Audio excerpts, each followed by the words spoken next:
guys, இந்த வீடியோல நம்ம illustration 20 பேஜ் நம்பர் 8.40ல இருக்க சம் தான் பார்க்க போறோம். இங்க என்ன கொடுத்திருக்காங்கன்னா கொடுத்திருக்க இன்ஃபர்மேஷன்ல இருந்து நம்மள goodwill calculate பண்ண சொல்றாங்க. எந்த மெத்தட்லனா annuity மெத்தட்ல. average capital employed வந்து 10 lakh கொடுத்திருக்காங்க. Next normal rate of profit அதாவது normal rate of return வந்து 10%.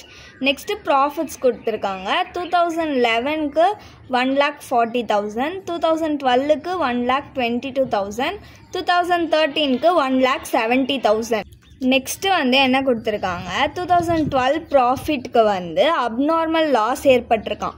எப்பயுமே இந்த சம்மில் என்ன பண்ணணும், லாஸ் எக்ஸ்பென்சஸ் இருந்துச்சுன்னா அதை வந்து ப்ளஸ் பண்ணிக்கணும். நெக்ஸ்ட்டு இன்கம் இருந்துச்சுன்னா அதை மைனஸ் பண்ணிக்கணும். ஸோ இங்கே அப்நார்மல் லாஸ்ன்றது நம்மளுக்கு எக்ஸ்பென்சஸ், அப்போ இதை வந்து என்ன பண்ணணும், ப்ளஸ் பண்ணணும் 10,000. நெக்ஸ்ட்டு 2013 ப்ராஃபிட்டில் நான் ரெக்வயரிங் இன்கம் வந்து 22,000 சொல்லியிருக்காங்க. இன்கம்மா, அப்போ இதை என்ன பண்ணணும், மைனஸ் பண்ணிக்கணும் 2013 ப்ராஃபிட்டோட. நெக்ஸ்ட்டு நம்மளை வந்து குட்வில் கேல்குலேட் பண்ண சொல்கிறாங்க. எந்த பேசிஸ்லனா ஆனிட்டி பேசிஸில் 3 years purchase years of super ப்ராஃபிட்டில் 3 years பர்ச்சேஸ் இயர்ஸாக வச்சு ஆனிட்டி பேசிஸில் கேல்குலேட் பண்ண சொல்கிறாங்க. ஸோ ஆனிட்டியோட வேல்யூ இந்த 3 இயர்ஸ்க்கான ஆனிட்டி வேல்யூ வந்து கொடுத்துருக்காங்க. எவ்வளோனா 2.4868. ஸோ இங்கே வந்து நம்மளுக்கு ஆனிட்டி ஃபேக்டர் அவங்களே ஸ்ட்ரெயிட்டாக கொடுத்ததுனால நம்ம ஆனிட்டி கண்டுபிடிக்கிற அவசியம் இல்லை. ஃபஸ்ட்டு நம்ம ஆவரேஜ் ப்ராஃபிட் கண்டுபிடிக்க போகிறோம். Average profit is equal to total profit divided by number of years.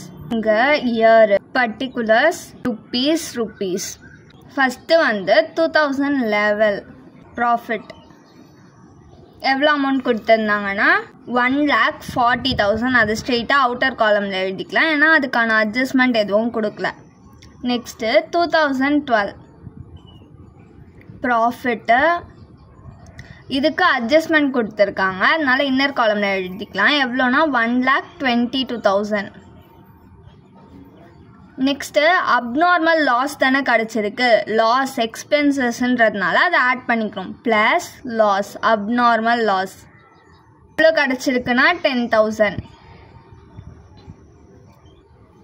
இது ரெண்டுத்தையும் ஆட் பண்ணி அவுட்டர் காலமில் எழுதிக்கலாம். இது ரெண்டுத்தையும் ஆட் பண்ணால் நம்மளுக்கு 1,32,000 கிடைக்கும். நெக்ஸ்ட்டு 2013 ப்ராஃபிட் கிடச்சிருக்கு, இதுக்கும் அட்ஜஸ்ட்மெண்ட் இருக்குது, அதனால இன்னர் காலமில் போட்டுக்கலாம். எவ்வளோ ப்ராஃபிட் கிடச்சிச்சுன்னா 1,70,000.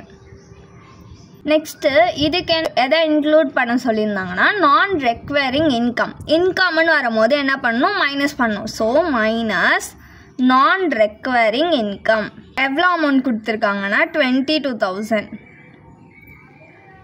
இப்போது இது ரெண்டுத்தையும் மைனஸ் பண்ணோன்னா நம்மளுக்கு 1,48,000 கிடைக்கும். 3 இயர்ஸ்க்கு தான் ப்ராஃபிட் கொடுத்துருக்காங்க. இப்போ இது எல்லாத்தையும் ஆட் பண்ணிக்கலாம். இது எல்லாத்தையும் நம்ம ஆட் பண்ணோன்னா நம்மளுக்கு 4,20,000 கிடைக்கும்.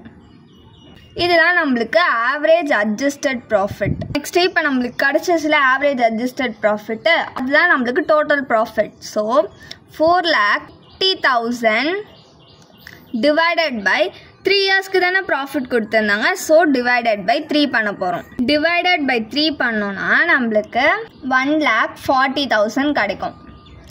இதுதான் நம்மளோட ஆவரேஜ் ப்ராஃபிட்.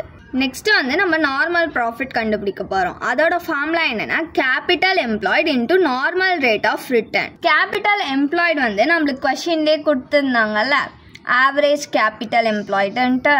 ஸோ எவ்வளோ கொடுத்துருந்தாங்க, 10 lakh into normal rate of ரிட்டர்னும் நம்மளுக்கு கொஷின்லேயே கொடுத்துருந்தாங்க 10%. பர்சன்டேஜ்ன்றதுனால கீழே 100 போடுறோம். இந்த ஒரு 0 இந்த ஒரு 0 கேன்சல் ஆகிடுச்சு, இந்த ஒரு 0 இந்த ஒரு 0 கேன்சல் ஆகிடுச்சு. அப்போ பேலன்ஸ் நம்மளுக்கு எவ்வளோ இருக்குது, 1 lakh. அப்போது நம்மளோட நார்மல் ப்ராஃபிட் 1 lakh. இப்போ நம்ம சூப்பர் ப்ராஃபிட் கண்டுபிடிக்கணும். Super profit is equal to average profit minus normal profit. Average profit நம்ம எவ்வளோ கண்டுபிடிச்சோன்னா 1,40,000 கண்டுபிடிச்சோம்.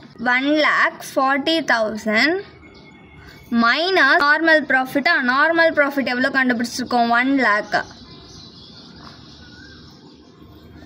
இப்போது இது ரெண்டுத்தையும் மைனஸ் பண்ணோன்னா நம்மளுக்கு 40,000 கிடைக்கும். இதுதான் நம்மளோட சூப்பர் ப்ராஃபிட். நெக்ஸ்ட்டு நம்ம குட்வில் கண்டுபிடிக்க போகிறோம். Goodwill is equal to super profit into ஆனிட்டி factor. Super profit வந்து நம்ம எவ்வளோ கண்டுபிடிச்சிருக்கோம்? 40,000. 40,000 இன்டூ ஆனிட்டி ஃபேக்டர் வந்து நம்மளுக்கு கொஷின்லேயே கொடுத்துருந்தாங்களே 2.4868. இப்போது இது ரெண்டுத்தையும் மல்டிப்ளை பண்ணோன்னா நம்மளுக்கு 99,472 rupees கிடைக்கும். இதுதான் குட்வில். அவ்வளோதான் இந்த சம். தேங்க்யூ.